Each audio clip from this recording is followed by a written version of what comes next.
Hello yes, welcome to iDream media. China సైన్యం 96వ వార్షికోత్సవం జరుపుకుంటుంది. 20 లక్షల మంది ఉన్న సైన్యం అది. 225 మిలియన్ డాలర్ల బడ్జెట్ ఉంది. అమెరికాను ఓడించగలను, తైవాన్ను ఓడించగలను, నేనే ఆధిపత్యం చెలాయించగలను అంటున్న చైనా సైనిక బలం నిజంగా అంత బలమైందా? ఇవన్నీ మనం తెలుసుకుందాం ఇవాళ డిస్కషన్లో. మనతో director centre of human securities and studies doctor Kanneganti Ramesh గారు ఉన్నారు మనతో. నమస్తే అండి హర్షిని గారు. Sir, as I said, China సైన్యం PLA 96th యానివర్సరీ జరుపుకుంటుంది ఆన్ August 1st. అది చెప్తున్నట్టు ఆధిపత్యం గెలుచుకుంటుందా, తైవాన్ని గెలుచుకుంటుందా, ఓడించగలదా అమెరికాని? మీ మాటల్లో ఒక్కసారి. Thank you very much Harshini గారు. మీరు అడిగింది చాలా గొప్ప ఇంపార్టెంట్, దేశానికి సంబంధించిన, భారతదేశ రక్షణకు సంబంధించిన ప్రశ్న మీరు అడిగారు. భారతదేశానికి 15,000 కిలోమీటర్ల ల్యాండ్ బోర్డర్ ఉంది. 3,488 కిలోమీటర్లు we share our land border with China. It's called LAC, line of actual control. Fact, right? 3,488 కిలోమీటర్లు ఎలా మనం కాపాడుకోవాలి చైనా ఇండియా మధ్య బోర్డర్ని అన్నప్పుడు, వాళ్ళకి సంబంధించినంత వరకు ఈ ఇంటర్వ్యూ ద్వారా, ఐడ్రీమ్ ఇంటర్వ్యూ ద్వారా చైనా బలం ఏంటి, బలహీనత ఏంటి, భారతదేశానికి అది మనం ఏ విధంగా సన్నద్ధమై ఉండాలి అని మనం చూసే ముందల ఐడ్రీమ్ ప్రేక్షకులకు కూడా చాలా ఉత్సాహం కలిగించే మాట ఒకటి చెప్తాను. మీరు అన్నారు మీ పరిచయంలో 20 లక్షల పైగా చైనీస్ ఆర్మీ ఉన్నది అని. దానితో పాటు 5 లక్షల పైగా స్టాండింగ్ ఆర్మీ కూడా ఉంది చైనాకి.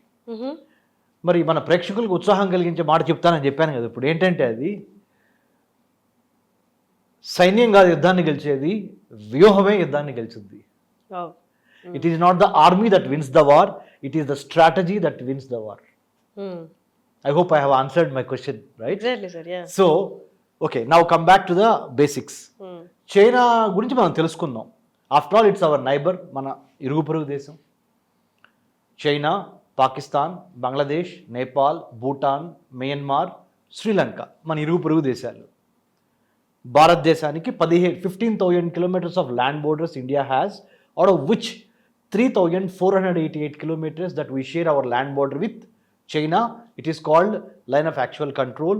With Pakistan, we call it as line of control, LOC, over 3,000 kilometers with Pakistan. Okay, now, People's Liberation Army 96th anniversary is going to come very soon.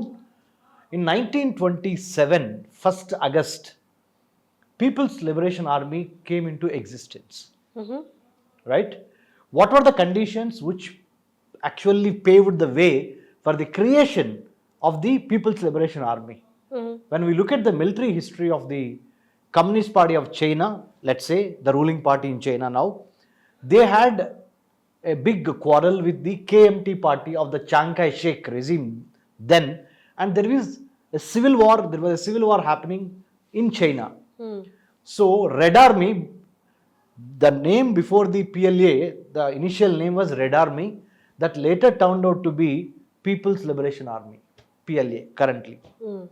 Okay, మన తెలుగు ప్రేక్షకులకి తెలుగులో చక్కగా అర్థమయ్యే విధంగా చెప్పాలి అంటే, ఈ పీపుల్స్ లిబరేషన్ ఆర్మీ 20 లక్షల పైగా ఉన్నారు. దరిదాపుగా $298 billion యాన్యువల్ బడ్జెట్ ఉంది వాళ్ళ దగ్గర. 2 పైగా అంటే ఆల్మోస్ట్ 2 నుంచి 4 మధ్య ఎయిర్ క్రాఫ్ట్ క్యారియర్స్ ఉన్నది వాళ్ళ దగ్గర. అంటే ఒక ఫైటర్ జెట్స్ని క్యారీ చేయగలిగిన సామర్థ్యం ఉండి సముద్రంలో చొచ్చుకుపోయి ఎయిర్ క్రాఫ్ట్ క్యారియర్స్ వాళ్ళ దగ్గర 2 నుంచి 4 వరకు ఉన్నాయని కొన్ని ఇంటెలిజెన్స్ ఇన్ఫర్మేషన్ రిపోర్ట్స్ ద్వారా. ఎందుకంటే Chinese state is very secretive in nature, అన్ని బయటికి చెప్పదు. సో ఉన్న సమాచారం ప్రకారము 2 నుంచి 4 మధ్య. ఇప్పుడు ఎయిర్ క్రాఫ్ట్ క్యారియర్స్ అంటే పెద్ద పెద్ద ఫైటర్ జెట్స్ని కూడా క్యారీ చేయగలిగిన షిప్పులు సముద్రంలో నుంచే టేక్ ఆఫ్, ల్యాండింగ్ జరుగుతాయి. అవి ఎక్కువగా అమెరికా దగ్గర ఉన్నాయి. తర్వాత ఇప్పుడు చైనా. ప్రపంచం మొత్తంలో టాప్ 40 కంట్రీస్ తీసుకుంటే డిఫెన్స్ బడ్జెట్, మిలిటరీ బడ్జెట్లు తీసుకుంటే number 1 United states of America with $800+ billion, followed by China with $298 billion, followed by Russia with $81 billion, followed by India with about $80 billion, let's say. 5 lakh crores, 5 lakh plus crores military budget India's. 5 లక్షల కోట్లు. Okay. And then followed by Saudi Arabia. Okay, about 70 to $80 billion ka beech mein. So these are the top budget, military budgets of the first 5 countries, the largest budgets: United States of America, China, Russia, India, and then Saudi Arabia. Israel అనే ఒక చిన్న country, మన ఇద్దరికి favourite country, let's say 1 crore పాపులేషన్కి దగ్గరగా ఉన్నది, $20 billion military budget ఉంది. Can you imagine? 1 crore population ఉన్న చిన్న కంట్రీ $20 billion ఉంది. 140 కోట్ల జనాభా ఉన్న భారతదేశం టోటల్ బడ్జెట్ $80 billion. 140 కోట్లు ఎక్కడ, ఒక 1 crore ఎక్కడ? 1 crore-కి $20 billion వాళ్ళు స్పెండ్ చేస్తున్నారు. మనం 140 కోట్లకి ఆసేతు హిమాచలం, కాశ్మీర్ నుంచి కన్యాకుమారి వరకు 15,000 కిలోమీటర్ల ల్యాండ్ బోర్డర్స్ భారతదేశానికి ఉన్నాయి. 7516 కిలోమీటర్స్ ఆఫ్ కోస్ట్ లైన్ ఉంది. 9 coastal states, 66 coastal districts, 1 crore 20 lakh fishing community. ఇంత సువిశాల భారతదేశాన్ని కాపాడుకోవడానికి మనం ఖర్చు పెడుతున్నది $81 billion. ఇన్ అదర్ వర్డ్స్, మన ఇండియన్ రూపీస్లో చెప్తే 5 లక్షల కోట్ల పైచిలుకు 2022-23 బడ్జెట్కి. ఓకే, చైనా బలం ఏంటి? Strength, weakness, opportunity, threat, swat analysis అంటారు దీన్ని. చైనా బలం ఏంటి, బలహీనత ఏంటి? భారతదేశం మీదకి చైనా దండయాత్ర చేస్తే చైనాని ఎదుర్కోగల శక్తి, యుక్తి భారతదేశం యొక్క ఆర్మీ, నేవీ, ఎయిర్ ఫోర్స్కి, మీకు, నాకు అంటే సామాన్య ప్రజానికానికి ఉన్నదా అనేది ఇప్పుడు మన ఇద్దరం చర్చ ద్వారా మన ప్రేక్షకులకి రీచ్ అవుతున్నాం. రైట్? 100% మన భారతీయులందరూ they should pay interest to this particular debate. ఎందుకంటే ఒకప్పుడు బ్రిటిష్ సామ్రాజ్యాన్ని మనం కూకటి వేళతో పెకిలించాం. 1947లో 15th August we got independence, right, from the British. Now we have to be very very careful about Chinese neo-colonialism. అంటే China యొక్క కుతంత్రాలని, తంత్రాలని, మంత్రాలని అర్థం చేసుకునే శక్తి, యుక్తి, చాణక్య నీతి భారతదేశంలో ప్రతి మనందరికీ ఉండాలి. అందరూ అనుకుంటున్నట్టు పాక్ కాదు, చైనా మీద కాన్సన్ట్రేట్ చేయాలి అన్నది మీరు కూడా ఇంతకుముందు చెప్పారు. 100% China is our biggest concern, no doubt about it. మనము చైనాని తేలిగ్గా తీసుకోకూడదు. 1962లో వీ హ్యాడ్ చైనా ఇండియా మధ్య యుద్ధం జరిగింది. యుద్ధంలో మనం కొంత దెబ్బతిన్న మాట వాస్తవం. కాబట్టి ఆ యుద్ధాన్ని నుంచి నేర్చుకున్న పాఠాలతో ముందలకు వెళ్ళి చైనాని సైబర్ స్పేస్లో, అంతర్జాలంలో, మ్యారిటైమ్ స్పేస్, సముద్రయానంలో, అన్నిటికీ మించి పొలిటికల్ స్పేస్, మన రాజకీయ చదరంగంలో, అన్నిటికీ మించి మ్యానుఫ్యాక్చరింగ్ స్పేస్, ఉత్పత్తి తయారీ కర్మాగార రంగంలో, అన్నిటికీ మించి సర్వీస్ సెక్టర్ స్పేస్ అంటే సేవల రంగంలో, ఈ 5 రంగాల్లో చైనా యొక్క ప్రతి కదలికని మీరు, నేను భారతీయులుగా క్షుణ్ణంగా పరిశీలన చేయాలి. చైనా మన పక్క దేశం కాబట్టి చాణక్యుడు కూడా ఒక మాట అంటాడు, చంద్రగుప్త మన చాణక్యుడు, కౌటిల్య అర్థశాస్త్రంలో కూడా, if you cannot win over your enemy, engage the enemy అంటాడు. అంటే నీ శత్రువుని నువ్వు గెలవలేకపోతే ఏదైనా కారణం చేత, ఇప్పుడు మనం చైనాను గెలవలేవనే ఒక ఇది కాదు, తప్పనిసరిగా గెలవగలం, కానీ శత్రువుని ఎలా ఎంగేజ్ చేయాలి అంటే ఎలా దాన్ని ఆకట్టుకోవాలి, దాన్ని ఏ విధంగా మన కనుసన్నల్లోకి తీసుకురావాలి, మనకు అనుగుణంగా, మన వ్యూహానికి అనుగుణంగా తీసుకురావాలి అనే దాని మీద ఎక్కువ శ్రద్ధ పెట్టాలి. ఇందాక మీకు నా బిగినింగ్ స్టేట్మెంట్ చెప్పాను, it is not the army that wins war, it is the strategy వ్యూహం దట్ విన్స్ ద వార్ అని చెప్పాను. So given this we have to assess the Chinese military capabilities. 2 నుంచి 4 వరకు ఎయిర్ క్రాఫ్ట్ క్యారియర్స్, 20 lakh పైగా standing army, plus 5 lakh పైగా reserve army, $298 billion budget, not $1 million, $1 billion. The second largest military spender or spending చేసే country is China. And China is exporting also arms to many other countries. So ఇది China యొక్క బలం అనుకుందాం. మరి China బలహీనత ఏంటి అన్నప్పుడు 1962 నుంచి ఇప్పుడు వరకు చూసుకుంటే ఎప్పుడు చైనా ఎవరితోనూ యుద్ధం చేసిన దాఖలాలు లేవు. గాల్వాన్ వ్యాలీ కానివ్వండి, మన నార్త్ ఈస్ట్లో మిగతా చోట్ల కనుక చైనీస్ ఇన్కర్షన్స్ చూసినా కానీ, చైనీస్ ఆర్మీ ఇండియన్ ఆర్మీ బాహాబాహి అన్నప్పుడు కూడా ఇండియన్ ఆర్మీదే పైచేయిగా ఉంటుంది చైనీస్ ఆర్మీ మీద. అంటే వాళ్ళ దగ్గర ఆర్మీ ఉంది కానీ యుద్ధంకి వెళ్ళకుండా ఎంత రోజులు కనుక ఖాళీగా ఉంటే it stings, like water stings when it is not flowing. So same way you have so much of army but you are not being used to the warfare, then there is no great effect. So కాబట్టి చైనాకి కాన్స్క్రిప్షన్ అంటే తప్పనిసరిగా మిలిటరీలో పనిచేయాలి అనే ఒక లా ఉన్నప్పటికీ దాన్ని ఎప్పుడు వాళ్ళు బలవంతంగా ఎన్ఫోర్స్ చేయలేదు. కాబట్టి చైనీస్ ఆర్మీ ఎక్కువ సంఖ్యలో ఉన్నది. కానీ చైనీస్ ఆర్మీ బలవంతంగానే లోపలికి వచ్చి జాయిన్ అవుతున్నారు ఆర్మీలోకి అనేది ఉంది. కానీ మన భారతదేశం లాగా కావాలని దేశభక్తితో, పేట్రియాటిక్ ఫీలింగ్తో, వాలంటీర్గా అంటే ఎవరు ఫోర్స్ చేయకుండా, బలవంతంగా కాకుండా మనస్ఫూర్తిగా ఇండియన్ ఆర్మీలోకి ఉన్న ఇండియన్ ఆర్మీ సైన్యం, ఆర్మీ, నేవీ, ఎయిర్ ఫోర్స్లో ఉన్న మన వాళ్ళు రీసెంట్గా అగ్నివీర్ స్కీమ్ యువతను కూడా భారతదేశ రక్షణ, భారతదేశ భద్రతలో భాగస్వామ్యం చేసే కార్యక్రమము, ఇవన్నీ మనం గమనించినప్పుడు the people of the citizens of India, let's say మన భారతీయ నాగరికులు, మన పౌరులు వాళ్ళుగా దేశ రక్షణలో, దేశభక్తితో చాలామంది రిక్రూట్మెంట్ అవుతున్నారు. అది చైనాలో దానికి రివర్స్ సీన్ ఉంది. చైనాలో రివర్స్ సీన్ ఏంటంటే చైనా యొక్క స్టేట్ ఆటోక్రటిక్, అంటే అది డెమోక్రటిక్ కాదు. ఇంకోటి ఏంటంటే వాళ్ళు తప్పనిసరిగా ఫోర్స్ ద్వారానే యువతని ఆర్మీలోకి తీసుకోవడం జరుగుతున్నది.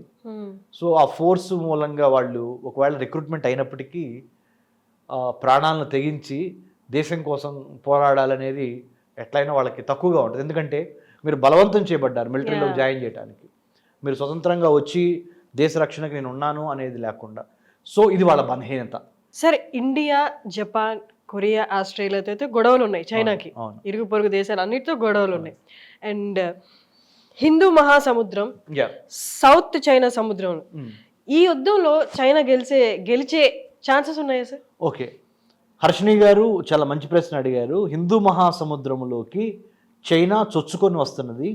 దాంతోపాటు సౌత్ చైనా సీ, దక్షిణ చైనా సముద్రంలో సెన్కాకు, దియాబు, పారాసెల్ ఐలాండ్స్ ఉన్నాయండి.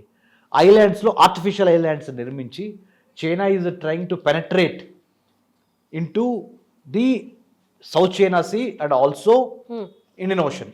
The third largest ocean in the world is Indian Ocean. హిందూ మహాసముద్రము మన భారతదేశం యొక్క జన్మ హక్కు.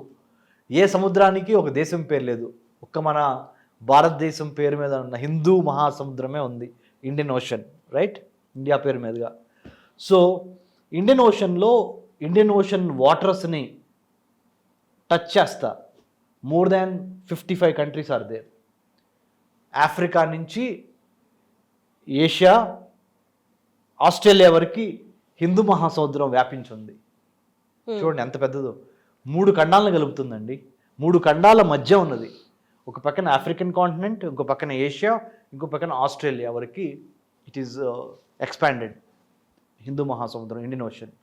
So China is not a natural party to Indian Ocean, or natural doesn't have any rights to get into the Indian Ocean, but it is heavily dependent on Indian Ocean waters. హిందూ మహాసముద్రంలో గనక if India or some other country or Indonesia Malaysia మధ్య ఉన్న Malacca strait ద్వారా choke point అంటారు అది, లేకపోతే ఈ ఏరియాస్లో కనుక చైనాకి షిప్పులు వెళ్లకుండా మనం ఏదన్నా ఒక యుద్ధం ద్వారా కానీ లేకపోతే ఏదైనా అవాంఛనీయ సంఘటనల ద్వారా కానీ షిప్స్ కనుక ప్రయాణం చేయడం ఆగిపోతే 40% of the Chinese crude oil, natural gas, liquid petroleum gas, everything is imported by other countries from west Asia to China through Indian ocean. ఒకసారి ఊహించండి, ఇండియన్ ఓషన్లో గనక చైనా తన యొక్క షిప్పుల్ని గనక నడపలేకపోతే అది యుద్ధం ద్వారా కావచ్చు, యుద్ధం రావటం మూలంగా కావచ్చు, లేకపోతే టెర్రరిస్టులు దాడి మూలంగా కావచ్చు, లేకపోతే ఇండోనేషియా మలేషియా మధ్య ఉన్న మలక్కా స్ట్రైట్స్ అనే చోక్ పాయింట్ మూసుకుపోవటం మూలాన, that could be because of war, that could be because of any natural calamity, ప్రకృతి వైపరీత్యం కావచ్చు, మానవుడి చేత యుద్ధం అంటే మ్యాన్ మేడ్ డిజాస్టర్ కావచ్చు. If the ships that are plying in the Indian ocean waters through choke points like Malacca Strait and some other important areas, if it gets stuck, China is collapsed. అందుకనే China ఏం చేస్తుందంటే belt and road initiative BRI 2013 Xi Jinping, the current premier of China, has started Belt and Road Initiative in 2013. You know what does it mean? సముద్ర మార్గం ద్వారా, road మార్గం ద్వారా, అంటే రహదారులు వేసి through Pakistan from China, China యొక్క వెస్టర్న్ ప్రావిన్స్ నుంచి పాకిస్తాన్లోని కారకోరం హైవే ద్వారా చైనా పాకిస్తాన్ ఎకనామిక్ కారిడార్ అని CPEC అనేది పెట్టి belt and road initiative BRI అంటారు. అంటే 60 దేశాలు దాని మీద సైన్ చేసినాయి, ఇండియా మటుకు సైన్ చేయాల. India did not sign, even Bhutan also did not sign on that BRI project proposal submitted by China, but 60 countries have almost signed on the BRI proposal. BRI proposal అంటే ఏంటంటే, నేను మీకు అప్పిస్తా, I will give you loan, I will build dams, నేను మీ దేశంలోకి వచ్చి మీ రోడ్లు, రహదారులు, భవంతులు, బహుళార్థ సాధక ప్రాజెక్టులు, థర్మల్ విద్యుత్ శక్తి కేంద్రాలు, అణు విద్యుత్ శక్తి కేంద్రాలు, ఎటువంటి ఇన్ఫ్రాస్ట్రక్చర్ కావాలన్నా నేను బిల్డ్ చేస్తా చైనా డబ్బులతో. కానీ మీరు నాకేమి ఇవ్వాలి అంటే నా యొక్క రోడ్డు మార్గానికి మీరు అనుమతి ఇవ్వాలి, రైట్? మీ దేశంలో నుంచి నేను వేరే దేశంకి వెళ్ళాలి. సో చైనా యొక్క ట్రక్కులు, చైనా యొక్క మందీ మార్బలం, చైనా యొక్క రైల్వే లైన్లు, trains, railway lines and then transport lines, trucks, tanks, ఇవన్నీ వెళ్ళటానికి మీరు నాకు మార్గం సానుకూలం చేయాలి. ఇది ఒప్పందం మీ ఇద్దరి మధ్య, చైనాకి ఆ దేశాలకి మధ్య. కానీ చైనా ఏం చెప్తుంది, నేను ఓన్లీ మీ దేశంలో నుంచి వెళతానికి మాత్రమే కానీ మీ దేశంలో ఉండి మీ దేశాన్ని ఆక్రమించడానికి నాకు ఎటువంటి ఆలోచన లేదు అని చెప్తుంది. కానీ దాని వెనకున్న ఒక దురుద్దేశం చాలాసార్లు బయటపడింది. మీకు డబ్బులు ఇవ్వటం ద్వారా నేను మీ ఇంట్లో నుంచి వెళతా, మీ దేశంలో నుంచి వెళతా, నా సైన్యాన్ని కూడా అటు మోహరించి తద్వారా ఎన్లార్జ్మెంట్, ఎంట్రాప్మెంట్, ఎన్సర్కిల్మెంట్, కరెక్ట్గా మన తెలుగు భాషలో చెప్పాలి అంటే నిలువు దోపిడీ. ప్రేమగా మీతో మాట్లాడతాను, మీకు డబ్బులు ఇస్తాను, మీ అవసరం తెలుసుకుంటాను, మీ అవసరానికి తగ్గట్టుగా మీ అవసరాలను తీరుస్తాను, మీ నిరుద్యోగ సమస్య, మీ ఆహార సమస్య, మీ యొక్క సాంకేతిక సమస్యలు అన్నిటిని నేను తెలుసుకొని, హర్షిని గారు మీరు డోంట్ వరీ అండి, మీరు హ్యాపీగా ఉండండి, మీరే దేశం అనుకోండి, హ్యాపీగా ఉండండి మీరు, I will give you this much money, you pay back whenever you have 99 years lease రాసుకుందాం, మన ఇద్దరం అగ్రిమెంట్ చేసుకుందాం, మీ పోర్టల్ డెవలప్ చేస్తా, మీ ఎయిర్పోర్ట్లు డెవలప్ చేస్తా, మీ దేశాన్ని సుసంపన్నంగా తయారు చేస్తాను నేను, మరి కలిసి పనిచేద్దామా అని మన ఇద్దరం కలిసి అగ్రిమెంట్ రాసుకొని, నేను చైనా, మీరు let's say one of the countries in Africa or Asia, మీ యొక్క అవసరాలను గ్రహించి నేను మీకు ఒక మనీ లెండర్ లాగా, డబ్బులు ఇచ్చేవాళ్ళలాగా మీకు డబ్బులు ఇచ్చి మీతో అగ్రిమెంట్ రాపించుకొని 99 సంవత్సరాల అగ్రిమెంట్, రాజు అవడో రెడ్డి అవడో 99 సంవత్సరాల తర్వాత రైట్. ఆ విధంగా నేను మీ దేశంలో చొరబడతా. బ్రిటిష్ వాళ్ళు ఏం చేశారు? అది మీరు చెప్తున్నా నాకు అదే అదే గుర్తొస్తుంది. బ్రిటిష్ వాళ్ళు ఏం చేశారు? ఫిజికల్గా వచ్చి మీ దేశంలో వర్తక వాణిజ్య వ్యాపారాలు అని చెప్పి జెండా పాతి మిమ్మల్ని పాలించడం స్టార్ట్ చేశారు. That is the British style of colonialism, right. China ఏం చేస్తుంది? మీ దేశంలోకి వచ్చి ఫిజికల్గా మిమ్మల్ని ఆక్యుపై చేయట్లా. చైనా వాడు చైనా దేశంలోనే ఉంటాడు, కానీ వాడి యొక్క ఆర్థిక, రాజకీయ, సాంకేతిక విధానాల ద్వారా మిమ్మల్ని వశపరుచుకొని మిమ్మల్ని పాలన చేస్తాడు, మీ మీద హుకుం చలాయిస్తాడు. ఇదే నియో కొలోనియలిజం అంటారు. సామ్రాజ్యవాదంలో ఇది 2.0 or 1.0, let's say, or 1.1, you whatever you call it. Part 2. సామ్రాజ్యవాదం పార్ట్ 1 బ్రిటిష్ వాళ్ళు చలాయించారు. సామ్రాజ్యవాదం పార్ట్ 2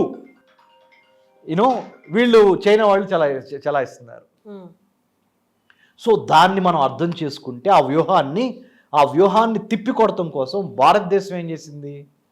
సాగరమాల, భారత్మాల అనే ఒక central government schemes under the prime minister Modi గారు, మన ప్రధానమంత్రి మోదీ గారు, మన జాతీయ భద్రతా సలహాదారు అజిత్ దోవల్ గారు, వీళ్ళందరూ కలిసి, మన విదేశాంగ శాఖ మంత్రి డాక్టర్ ఎస్ జయశంకర్ గారు, వీళ్ళందరూ కలిసి సాగరమాల అనే ఒక కార్యక్రమం, భారత్ మాల అనే ఒక కార్యక్రమము, వాటి వివరణ చెప్తా నేను.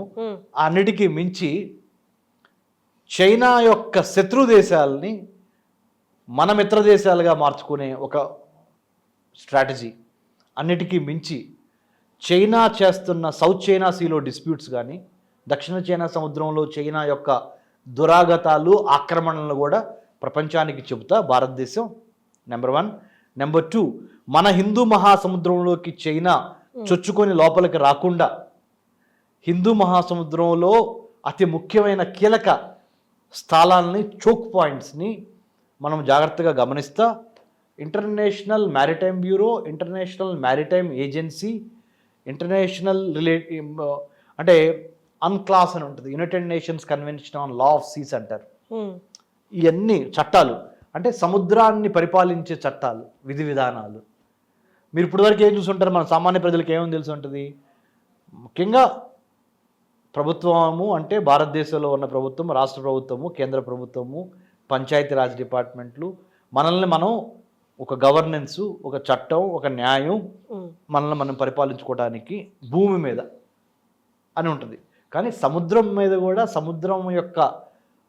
సముద్రయానం చేయడానికి, సముద్రంలో ఎటువంటి నేవీ ఎప్పుడు ఎక్కడ కదలికలు ఉండాలనే దాని మీద కూడా అంతర్జాతీయ న్యాయస్థానము, ఇంటర్నేషనల్ కోర్ట్ ఆఫ్ జస్టిస్ కానీ, అంతర్జాతీయ విధి విధానాలకు సంబంధించిన United Nations convention on law of Seas అంటే మ్యారిటైమ్ అంటే సముద్రము, సముద్రానికి సంబంధించిన నియమ నిబంధనలు, సముద్రం మీద జరిగే వర్తక వాణిజ్య వ్యాపారాలు చేసే షిప్పులు కూడా కొన్ని నియమాలు, కొన్ని నిబంధనలను పాటించాలి. అప్పుడే మనము చైనా యొక్క కదలికల్ని కానీ, అది సివిలియన్ పర్పస్ కానీ, మిలిటరీ పర్పస్ కానీ, కమర్షియల్ పర్పస్ కానీ మనం చూడగలుగుతాము అనే దాని ద్వారా చేస్తున్నాం. సో ఇంత పెద్ద చరిత్ర ఉందండి దీని వెనకాల.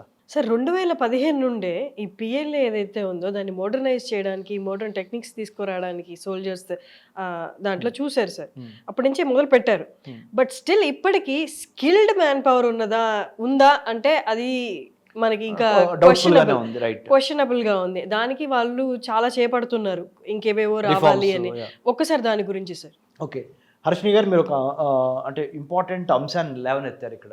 ఏమన్నారంటే మంది మార్బలం చైనా దగ్గర బాగున్నాయి, డబ్బులున్నాయి, కానీ నైపుణ్యం, స్కిల్ ఉందా, సామర్థ్యం, ఎఫిషియన్సీ ఉందా, అన్నిటికీ మించి యాటిట్యూడ్ ఉందా, దృక్పథం, రైట్? ఈ మూడు చూసినప్పుడు వాళ్ళ మొరేల్ అంటే వాళ్ళ యొక్క స్పిరిట్ అంత సానుకూలంగా ఏం కనపడట్లా. చైనీస్ సైన్యం యొక్క స్పిరిట్స్ 20 లక్షల మంది ఉన్నప్పటికీ ఎందుకు ఎక్కడ చెప్పగలం అంటే వాళ్ళు దక్షిణ చైనా సముద్రంలో కానీ, హిందూ మహాసముద్రంలో కానీ, లేదా పసిఫిక్ మహాసముద్రంలో కానీ ఎక్కడికి వెళ్ళినా వాళ్ళకి సంపూర్ణమైన విజయాలు ఏం దక్కట్లా. దే హ్యావ్ అంటే ఫిలిప్పీన్స్తో ప్రాబ్లం ఉంది వాళ్ళకి, వియత్నాంతో ప్రాబ్లం ఉంది వాళ్ళకి, అక్కడ వరకు ఎందుకు ఇండోనేషియా మలేషియాతో కూడా కొన్ని ప్రాబ్లమ్స్ ఉన్నాయి, మంగోలియాతో ప్రాబ్లం ఉంది, రష్యాతో కూడా అప్పుడప్పుడు కొన్ని ప్రాబ్లమ్స్ ఉన్నాయి, తర్వాత సౌత్ కొరియాతో ప్రాబ్లం ఉంది, జపాన్తో ప్రాబ్లం ఉంది. ఎవరికి? చైనా యొక్క ఆర్మీకి, నేవీకి, ఎయిర్ ఫోర్స్కి, ముఖ్యంగా చైనీస్ నేవీ గురించి మాట్లాడినప్పుడు. సో ఈ విధంగా కయానికి కాలు దూవుతా అన్ని దేశాలతో వాటికి శత్రుత్వం ఉంది చైనాకి. కానీ వాళ్ళు దేని మీద పరిపూర్ణమైన విజయం సాధించలేకపోయారు. So it shows that they have manpower, they have so much of army, navy, air force, but their strategic or skill set or attitude towards serving the Chinese government, as we talked before, ఇది ప్రశ్నార్థకంగానే ఉంది. అంటే ఇంకొకటి చెప్పాలి యాక్చువల్గా హర్షిని గారు, China తయారు చేసిన ఆయుధ సామాగ్రిని కూడా కొన్న దేశాలు మళ్ళీ ఆర్డర్లు ఇవ్వట్లా చైనాకి. ఎందుకంటే నాసిరకం ఆయుధాలు, వెరీ చీప్. జనరల్గా చైనీస్ ప్రొడక్ట్స్ అనగానే మనకి మార్కెట్లో ఏంటి, చీప్ అండ్ బెస్ట్ అంటారు, చీప్ అండ్ వర్స్ట్ అనే విధంగా ఒకరోజు పనిచేసిన ఫోన్ ఇంకో రోజు పనిచేయదు. మీరు చైనా ఫోన్లు చూడండి, చైనా ఫోన్లు ఎన్నాళ్ళు పనిచేస్తున్నాయండి, క్వాలిటీ ఉండదు. చైనీస్ టాయ్స్ కానీ, చైనీస్ ఫోన్స్ కానీ, చైనీస్ ప్రొడక్ట్స్ కానీ, దే మే బి చీప్, అంటే తక్కువ ధరకు దొరుకుతాయి, కానీ నాణ్యత ఉండదు, క్వాలిటీ ఉండదు. అదే చైనా యొక్క ఆర్మీ తయారు చేసిన యుద్ధ పరికరాల మీద, let's say the weapons, the arms and ammunitions that have been produced by the Chinese army are not doing good. Nobody is trying to buy. So there is some kind of aversion in the last 5 to 6 years. So 2015 నుంచి మీరు అడిగారు, last 5 to 6 yearsలో China యొక్క ఎగుమతులు to other countries in terms of arms and ammunitions coming down. తద్వారా మనకేం అర్థమవుతుంది అంటే China యొక్క ఆర్మీ తయారు చేసిన, లేకపోతే చైనీస్ మ్యానుఫ్యాక్చరింగ్ యూనిట్స్ తయారు చేసిన ఆర్మ్స్ అండ్ ఎమ్యునేషన్స్కి అంతర్జాతీయ ఆయుధ మార్కెట్లో విలువ తగ్గుతూ వస్తున్నది, ఎందుకంటే క్వాలిటీ ప్రాబ్లం ఉంది. ఓకే, సో ఆర్మీ విషయం అయితే మనకి ఇప్పుడు దాకా అర్థమైంది సార్, ఎంత బలంగా ఉన్నా అందులో పవర్ లేనట్టు మనకు అనిపిస్తుంది. కమింగ్ టు యుద్ధ విమానాలు, ఫైటర్ జెట్స్, J-15 లాంటి యుద్ధ విమానాలు ఉన్నా దాన్ని ఆపరేట్ చేయగలిగే స్కిల్డ్ పైలట్స్ లేరు అన్నది కూడా ఒకటి. అంటే ఇప్పుడు ఎట్లంటే ఆర్మీ కావాల్సినంత ఉంది, యుద్ధ విమానాలు లేవా అంటే అవి కూడా ఉన్నాయి, దాన్ని ఆపరేట్ చేసేది కూడా లేదు, దాని వైపు కూడా వాళ్ళు ఏదో చేస్తున్నారు అన్నది కూడా. నేను మీకు ఇందాక కూడా చెప్పాను బిగినింగ్ లోనే, ప్రేక్షకులకు ఇంకోసారి చెప్తున్నాను, it is not the army that wins the war, it is the strategy, it is the knowledge, it is the skill, then only you can go for the kill. You should have knowledge, you should have skill, you should have will, more than anything else. ఈ రెండు కలిసినప్పుడే you can go for the kill. What do I mean by that అంటే, అత్యాధునికమైన ఆయుధాలు ఉండటం ఒక ఎత్తు, fighter jets కానీ, ఎయిర్ క్రాఫ్ట్ క్యారియర్స్ కానీ, ట్యాంక్స్ కానీ, you name 100 weapons with 100 numbers with billions of dollars, it doesn't matter unless and until you know how to put that particular equipment to use. So training capacity building, capabilities building and capacity building, there are two things, capacity building and capabilities building. ఈ రెండు Chinese ఆర్మీకి ఈ మధ్యకాలంలో తగ్గుతున్నది అని lot of research is telling. So I agree with you, తప్పనిసరిగా skilled manpower is a big challenge that is actually plaguing the PLA, people's liberation army. అలాగే అందులో విమెన్ పైలట్స్ని కూడా స్కిల్స్ నేర్పించి చేర్చాలన్నది కూడా నడుస్తుంది కదా సార్ డిస్కషన్. యువతని బలవంతంగా చైనీస్ ఆర్మీలోకి తీసుకోవాలి, నేవీలోకి, ఎయిర్ ఫోర్స్లోకి అనేది కూడా చైనా యొక్క communist party of China CPC యొక్క ఒక అభిమతంగా ఉన్నది. కానీ దానికి వ్యతిరేకంగా కూడా చైనాలో కొంత అన్రెస్ట్ ఉన్నమాట వాస్తవం. So we have to wait and see how it's going to turn out to be in the near future. అంటే సుముఖంగా లేరు యువత చైనాలో కూడా. కాకపోతే మరి చైనా యొక్క డిక్టోటోరియల్ పాలసీ కానీ మరి బలవంతంగా అణిచివేత అనేది వాళ్ళ యొక్క one of the instruments of state policy కాబట్టి తప్పనిసరిగా యువత జాయిన్ అవుతున్నారు.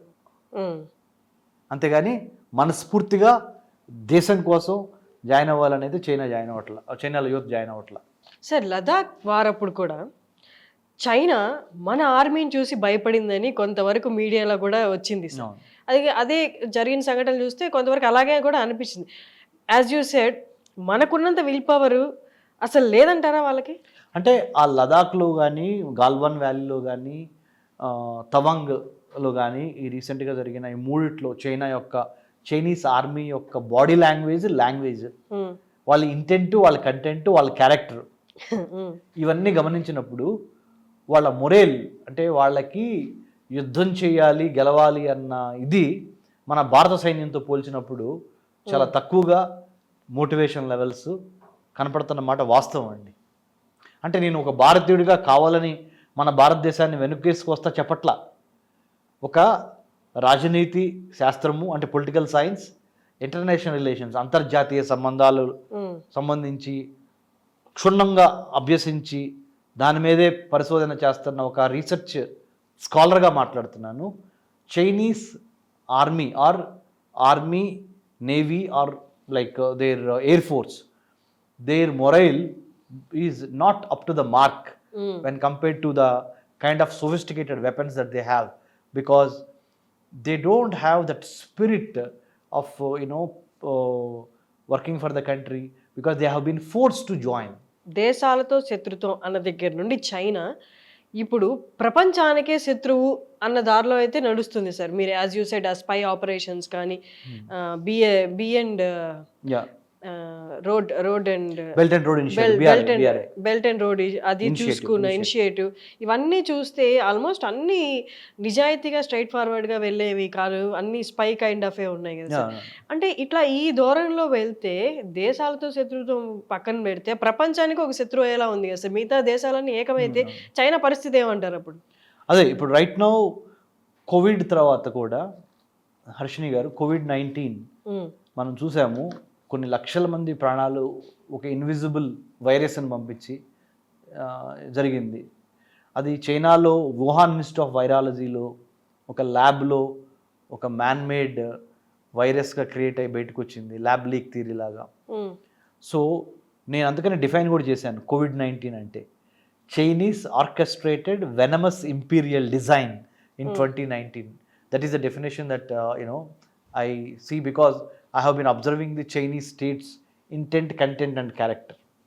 వాళ్ళ ఉద్దేశం ఏంటి, వాళ్ళ యొక్క అభిమతం ఏంటి, చైనా యొక్క అభిమతం, ఉద్దేశం వాళ్ళ వ్యూహం ఏంటి అని పరిశీలించినప్పుడు తప్పనిసరిగా వాళ్ళు దేశాలను ఆక్రమించుకొని ఆర్థిక విధానాల ద్వారా తమ యొక్క మిలిటరీ ఆబ్జెక్టివ్స్ని ఇంప్లిమెంట్ చేయాలనే ఒక ఆలోచన ప్రస్ఫుటంగా కనపడుతుంది. అంటే కావాలని నేను చైనాని ఒక తప్పు దోషిగా మనం భారతీయులం కాబట్టి అని చెప్పట్లా.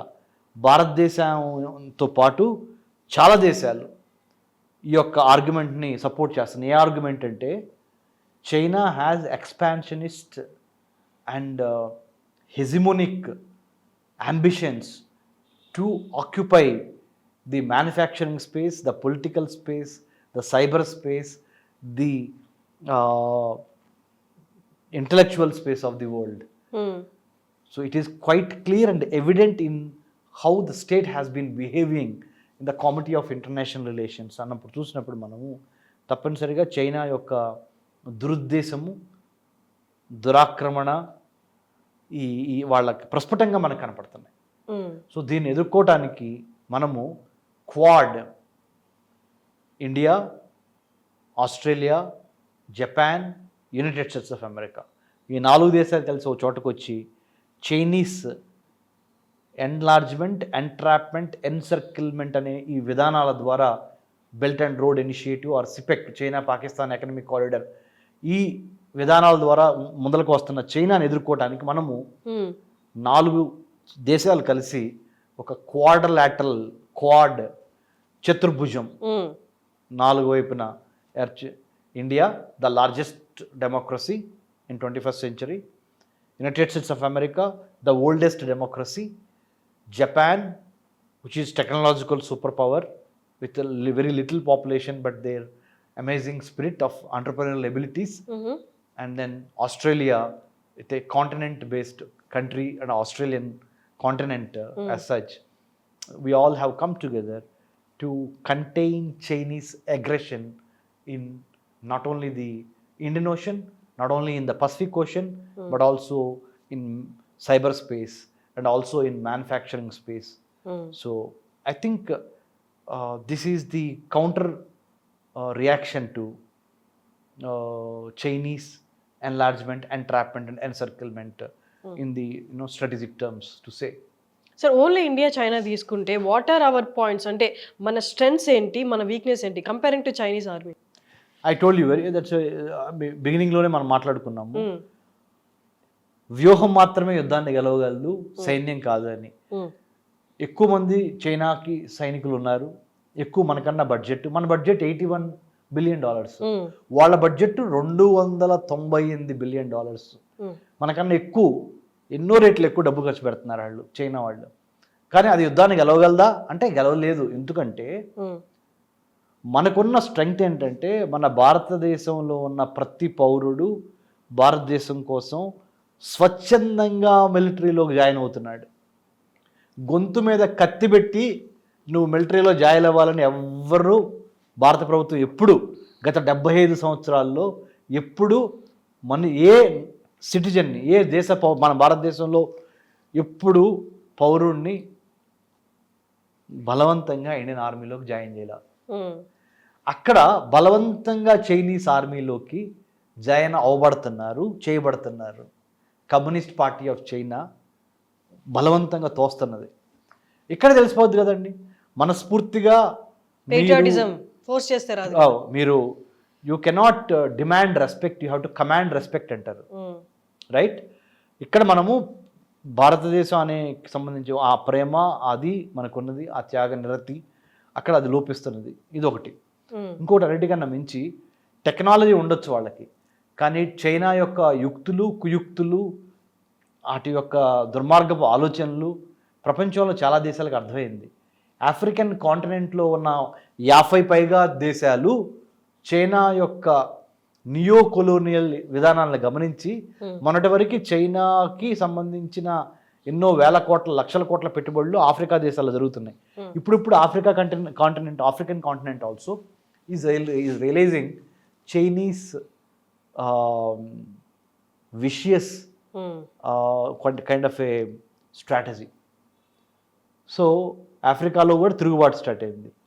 పాకిస్తాన్లో కూడా చైనాకి వ్యతిరేకంగా మొన్నటి వరకు Pakistan, China very strange bed fellows. They shared wonderful relationship, rather illegitimate relationship. ఇప్పుడు చైనాకి పాకిస్తాన్కి మధ్య ఎట్లా ఉంది తెలుసండి, పాకిస్తాన్లో సాధారణ ప్రజానికం కూడా చైనీస్ ఆర్మీకి వ్యతిరేకంగా పోరాటాలు చేసే పరిస్థితికి వచ్చింది. శ్రీలంక దివాళా తీయడానికి కారణం చైనా యొక్క పెట్టుబడులు, చైనా తన ఆర్థిక విధానాలది కూడా చాలా ఉన్నది. అది కూడా శ్రీలంకకు అర్థమైంది. శ్రీలంకలో జరుగుతున్న ఆకలి బాధలు, వీటన్నిటి కూడా చైనా యొక్క కుయుక్తులు, కుట్ర ఉంది అనేది శ్రీలంక సింహళీ జాతీయులు తెలుసుకున్నారు. అట్లానే చైనా యొక్క పెట్టుబడులు బంగ్లాదేశ్లో, చైనా పెట్టుబడులు ఇరాన్లో, చైనా పెట్టుబడులు ఆఫ్రికాలో 50 దేశాల్లో కనీసం 15-20 దేశాల్లో చాలా ఎక్కువ స్థాయిలో ఉన్నవి. ఎక్కడ చూసినా చైనాకు ఒక రకమైన వ్యతిరేకత చాలా స్లోగా కానీ వెరీ సటిల్గా తప్పనిసరిగా స్టార్ట్ అయింది.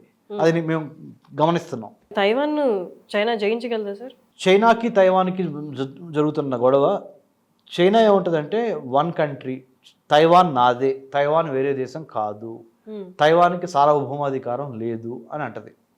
తైవాన్ ఏమంటుంది, 100% చైనా యొక్క దురాక్రమణని ఎదుర్కొని నేను చిన్న దేశమే కావచ్చు కానీ తప్పనిసరిగా నేను స్వతంత్ర దేశంగానే ఉంటాను, నేను చైనాతో కలవను అని తైవాన్ అంటది, రైట్? ఈ రెండింటికి మధ్య జరిగే దానికి అమెరికా కూడా తైవాన్కి మద్దతు ఇస్తుంది. అమెరికాతో పాటు చాలా కంట్రీస్ కూడా తైవాన్కి మద్దతు ఇస్తున్నాయి. బట్ చైనాకి స్నేహితులైన నార్త్ కొరియా లాంటి దేశాలు, వాళ్ళు మటుకి చైనాకి మద్దతు ఇస్తున్నారు Hmm. తైవాన్ విషయంలో. సో ఇండియా మనము we are actually supporting Chinese the Taiwanese independent nationalistic feelings. So we are on the side of Taiwan. Okay. So ఇది ఎందుకంటే మీరు ప్రేమతో గెలుచుకోండి కావాలంటే, బుజ్జగించో బామాలో గెలుచుకోండి తైవాన్ని, అంతేగాని మిమ్మల్ని సర్వనాశనం చేస్తాము, మా యుద్ధ విమానాల్ని పంపించి తైవాన్ని స్మాష్ చేస్తాము Hmm. అని బలవంతంగా తైవాన్ని లాక్కుందాం అని చూస్తే చైనా యొక్క మెయిన్ ల్యాండ్లోకి ప్రపంచ దేశాలు అయితే చూస్తా ఊరుకో. Okay. Hmm. So that is about China Taiwan issue. Sir, Ukraine Russia war నుండి మనం నేర్చుకోవాల్సిందంటే ఏమని చెప్తారు sir? Very important question Harshini గారు మీరు అడిగింది. రష్యా యుక్రెయిన్ వారు వాళ్ళకి స్టార్ట్ అయ్యి ప్రారంభమై తెలుగులో చెప్పాలంటే 2022 ఫిబ్రవరి 24న 24th of February 2022 war broke out between Russia and Ukraine. Till this day, today is 25th July 2023 as we are talking, still the war is never ending. It's happening. What are the lessons that we have to learn from this particular history or this particular war between India and Russia and Ukraine? Ante technology has taken over. Drones are playing an important role in the warfare. 21st century 21వ శతాబ్దంలో యుద్ధ నీతి, యుద్ధ రీతి, యుద్ధ గతి మారిపోయింది.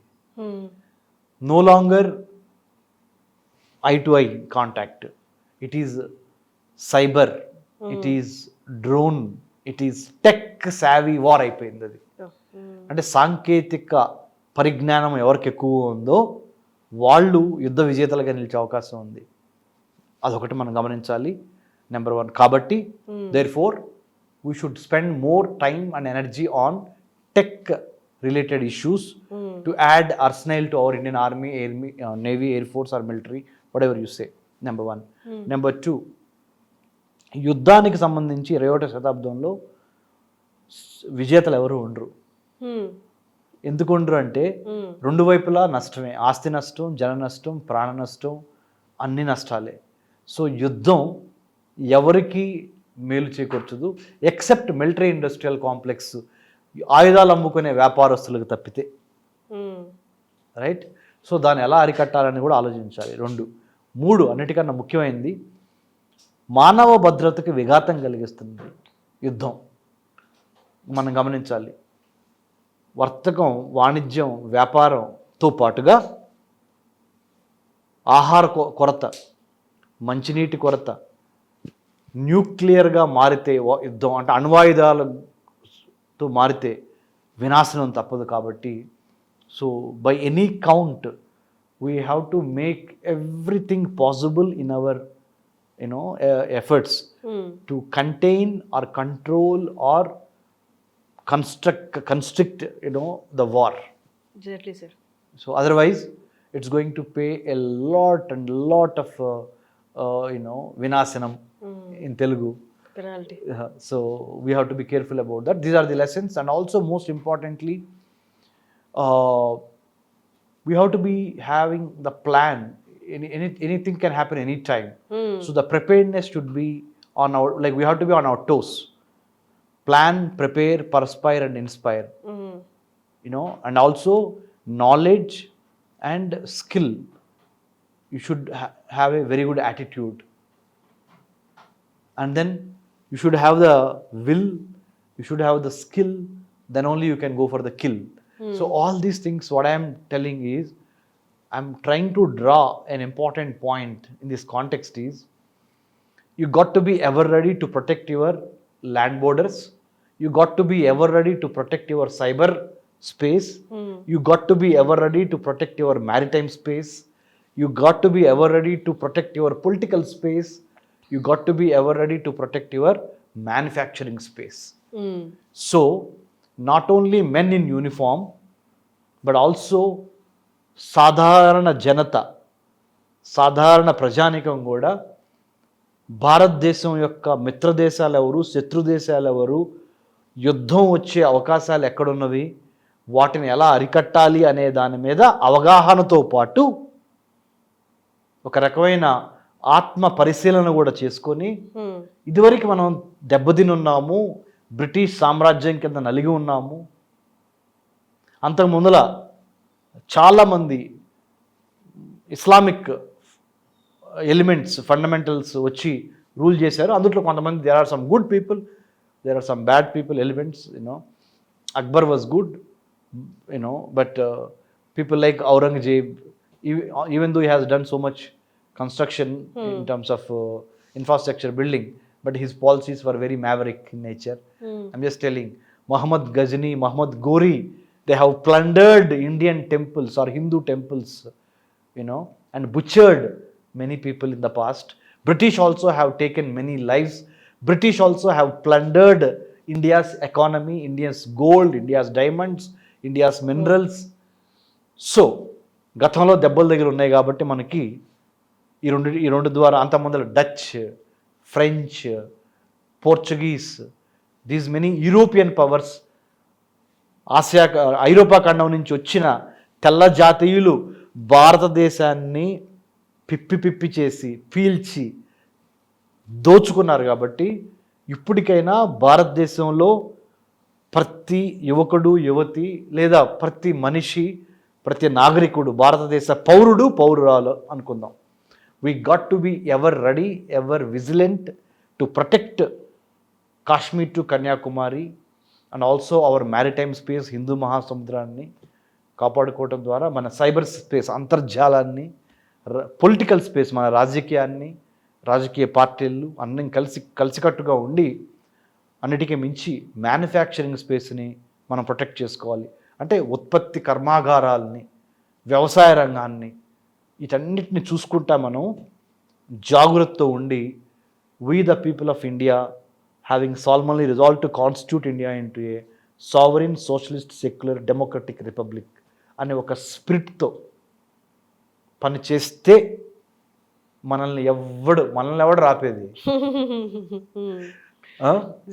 So అన్నట్టుగా అటువంటి యాటిట్యూడ్తో ఉంటా, నా కాలు మీద నేను వేసుకున్నా, నా కాలు లైక్ ఇలా, ఇది నా కాలు మీద నేను వేసుకున్నా, ఇది నా దేశం, నా దేశము, వేరే దేశాలను మేము ఇబ్బంది పెట్టకుండా నా ఇష్టం వచ్చినట్టుగా నా దౌత్య నీతి ఉంటుంది, నా రాజకీయ నీతి ఉంటుంది, నా ఆర్థిక నీతి ఉంటుంది, నా దేశాన్ని ప్రపంచంలో ఒక గొప్ప దేశంగా తయారు చేసుకోగలిగిన శక్తి, సామర్థ్యము, యుక్తి, విద్య మనకు ఉండాలి అనే ఒక అచంచలమైన దేశభక్తితో మనం ముందరికి వెళ్ళినప్పుడు మనల్ని ఎవడు రాపేది అనే విధంగా ఉంటుంది.